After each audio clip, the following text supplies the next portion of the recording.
I don't know why I brought that up. Maybe just to big myself up, because I don't think that was related to your question.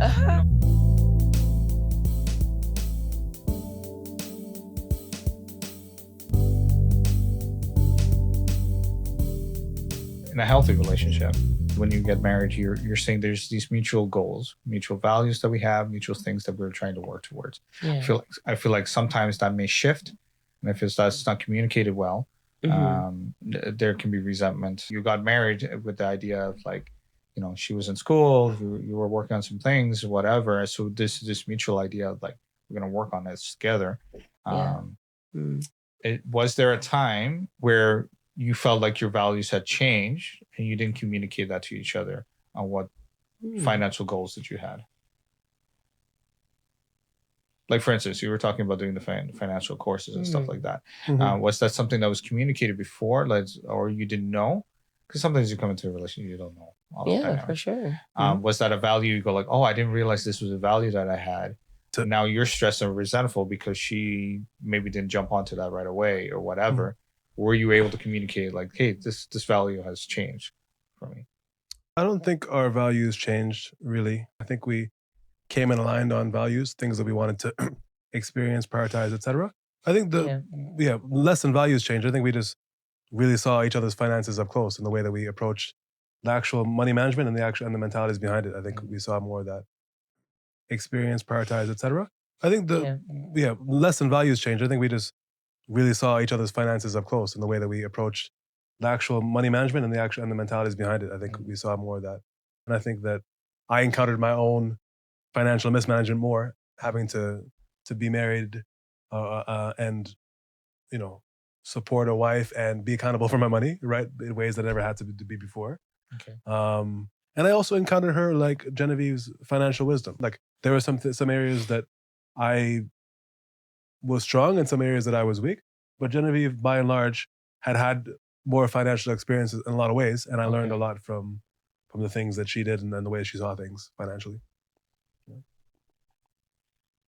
So the next question I have for you is, how does stress, financial stress, affect did it cause tension? And if so, how did you navigate that tension? Was that healthy? Was that, why did you buy this? Yeah, the only stress I can remember was, again, when finances. Actually, no, I think I saw like a receipt. It was a receipt for like a bank account from a different bank than our bank, and I was like, "What is this? I don't understand why there's this receipt here." And I remember feeling uneasy about that at the time, because I was like, "Why does he have another bank account?" But in terms of spending, I don't have a point of reference. I didn't feel uneasy on anything really. I was like, we have money, money's in the bank, we can buy whatever we want or need. What advice you would give to couples that are struggling with financial imbalance, or disagreements? Yeah, right. Your own desires only matter 50%. What you think is important only matters 50%. Maybe you don't spend a lot, and maybe your spouse spends a lot, and that's just as valid. We tend to have a sense of superiority around our own way of doing things, right? Yeah. The spenders think, we only live once. The investors think, well, no, we need to plan for our retirement and our future, and money loses its value over time. Everyone has values that are important to them, and if two are becoming one, then those to some degree have to become. You have to understand the other person's priorities and goals too. Their core values are also going to become your core values to a degree. It doesn't mean that y'all can't grow. It doesn't mean that those can't shift or evolve. But you can't just stand upon your own principles as far as what's important. I learned this by being married to a wife and having her spend money on things that I was like, what? Why would we possibly pay hundreds of dollars for this? Come to find out that all women spend money on these things. And I didn't know because I wasn't a woman and I never had to spend money on women things, right? And by women things, we're talking flight. Those are women things. I remember like the first time I figured out, I realized how much it cost her to do her hair. I was like, what? What? But yeah, there's, I think that's a big part of it. Like, again, it doesn't mean there's not room for growth. A conversation that we had a few times that I would stand by today. Genevieve used to say, I want us to do this. And I want us to have this experience or purchase this. And I used to be like, we can do whatever you want financially, but it's got a balance. So if this costs $600 and it's not in our initial budget, let's figure out a way to get $600 more dollars, or to cut $600 back out of our current budget expenses. So like that was, I think that like that mentality was something that I think was a positive, for example. Yeah. I don't know why I brought that up. Maybe just to big myself up, because I don't think that was related to your question. No, actually, I appreciate it. Like, I like it. Well, it's advice. That's what's like. Right. Yes. What would be your advice, Jen? Advice to those that are disagreeing financially, or there's an imbalance. I would say that it would be important to get to the root of the differences of opinion, the differences of the feelings attached to the opinions, and explore like what's beneath it. Because when it's like more times than not, when it comes to finances, it's more of like a safety, security issue, right? That sense of, I'm gonna be okay. I don't need to hoard food because there's, the Great Depression is not coming. Like I'm gonna be okay, right? And that, I think, is one of the best feelings that you can have in a relationship. That sense that I'm okay, I'm accepted, I'm gonna be taken care of. I think that is priceless. And I think finances factor into that feeling on a level that far exceeds or supersedes any other aspect of the relationship. Yeah. Right? Like, oh my goodness, I have enough money in the bank in case the car breaks down. I can buy new brakes. Or, oh my goodness, I want to go on vacation and we can take the kids and we can go if we really want to or need to. Oh my goodness, I lost a job. I've got 6 months worth of expenses, saved up. Like that, there's a sense of like the nervous system is just calm in that space. It's like, I know I have what I need. I'm gonna be okay. And yeah, I mean, I would say just working towards our own understanding of our relationship to money, and then creating that safe space pertaining to money, or reframing some of our beliefs about money. That might be a thing too, because like, do you really need to hoard all the food in the pantry? Like there are some things that we do need to work through on our own. But yeah, just self-discovery. What's your relationship like with money? Getting to know that, being able to articulate and share that with someone else so that you guys can come up with a plan for your relationship. Because this is not your relationship as a person, this is the relationship together. And so you got to bring both of whatever you guys got, mesh it together and come up with something beautiful. Yeah. And I think the sharing what the values behind it, because there's aspects for both. Like I'll give an example. In previous relationship, we had an issue with buying the car, and one issue was that she felt that we should spend less for the car so that we're not in debt.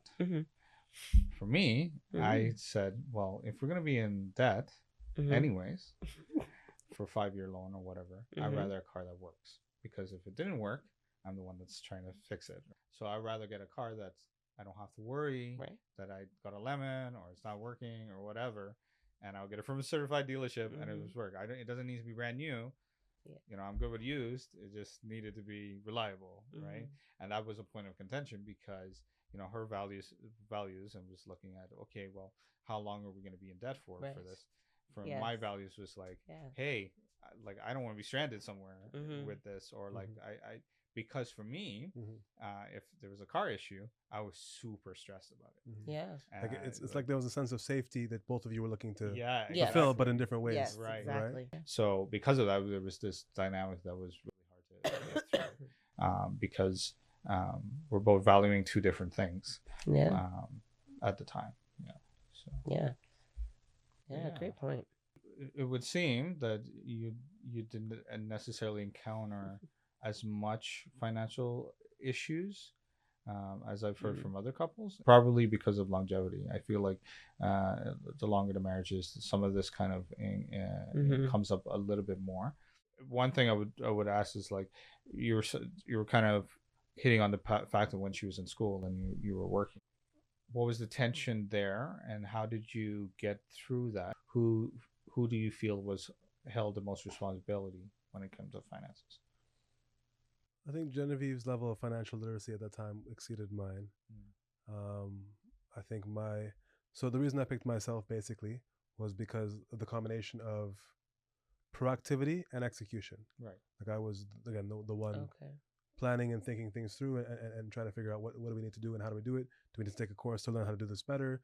Do we need to have a plan? Like I was leading that part. And I was also executing, like when we needed more money, right? I was trying to figure out ways to get more money and increase our income, my income, right?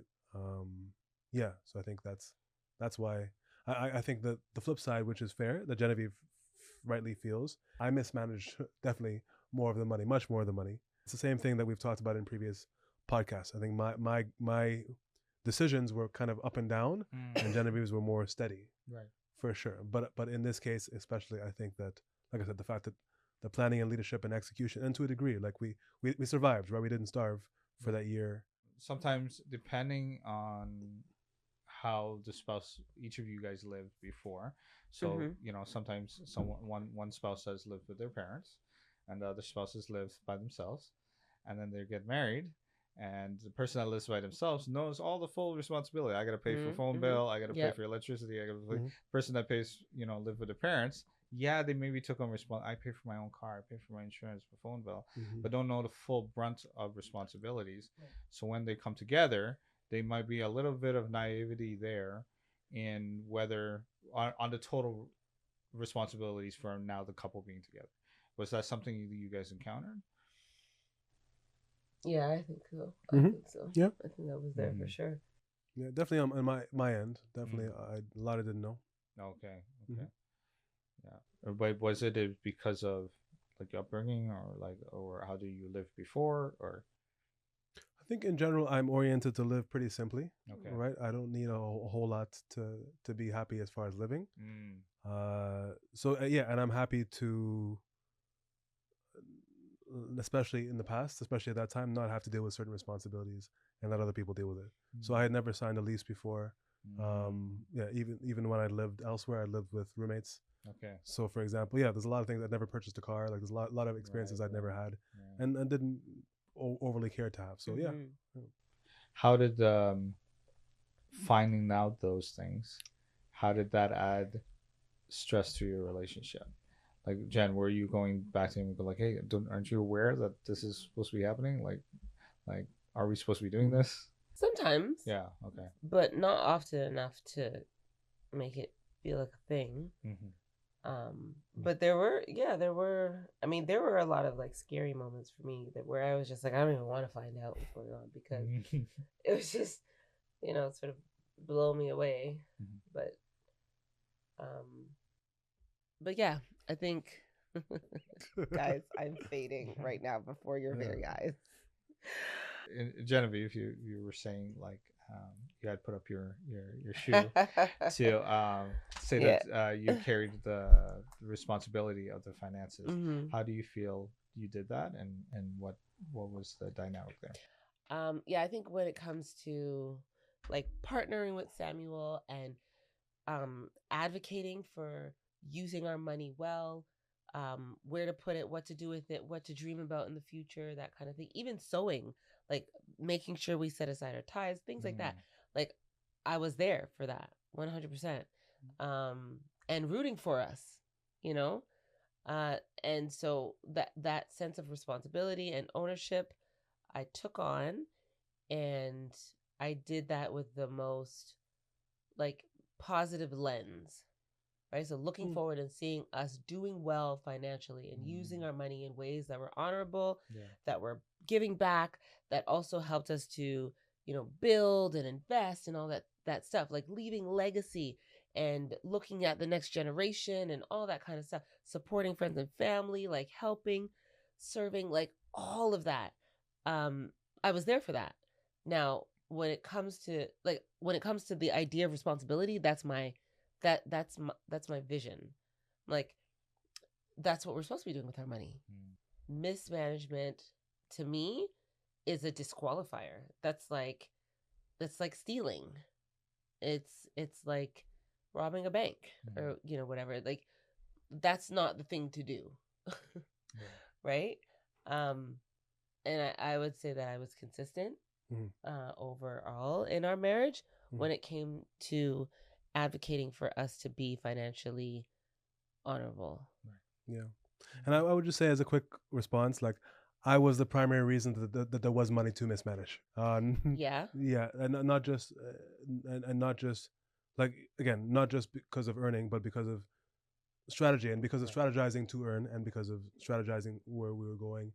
And like, and as much was mismanaged, and I take responsibility for that. Some was managed in the right direction. Like, she was studying, and the school was to whatever degree paid. She ate, we ate. Those are real. We went on vacations, we traveled. Like, those are real things that were able to happen despite all the mismanagement that I executed. Right. Yeah. Right. All right. So we'll ask the question one more time. All right. For one last time. Who held the financial responsibility for the relationship? I thought I made a compelling case. I guess not. Okay. Well, we agree to disagree. That's good. But thank you guys for having me on this podcast again. Oh, Timo, thank you. Amazing. Thank you so much for being here. Please share with us what you're doing, what initiatives are happening, what's going on in the world for you. A lot of things. You can find that at the Hyper Geek. That's my personal page. And then my company, Entrepreneurs Agency. What area are you a thought leader in? AI technology and how to utilize that to streamline your business. Awesome. Nice. Okay. Needed. Yeah. Definitely needed. Yes, and who better to do it than yourself? I know you from when was that? Was that 2023? We were in London, England. Yeah. And just like meeting you and having conversations with you, just so much insight so quickly, like being able to assess the situation and like come up with creative solutions, just super quick, like such a valuable asset to have around. So I know nerds speak, entrepreneurs, sharing and whatnot in that area is going to bless so many and enhance so many lives, so many businesses. So thank you so much for stepping out and for doing that. Thank you, Timo. Thank you, Genevieve. Thank you, Samuel. Thank you to Perspective Studios. Thank you, Shabeen. Thank you all, listeners and viewers. We really appreciate you. It is currently like 1 a.m. here in Toronto. We are tired. It's 7 a.m. But we persevered because we do care about you. We want your relationships to flourish. We want to share our own weaknesses and mistakes and learnings so that you can succeed wherever we might have failed. So please, if this brought any value to you, do subscribe, hit that like button, hit that share button, follow us on all of our channels. We really do covet and value your support. We're doing it for you, and we're looking forward to seeing you on the next one. Thank you so much.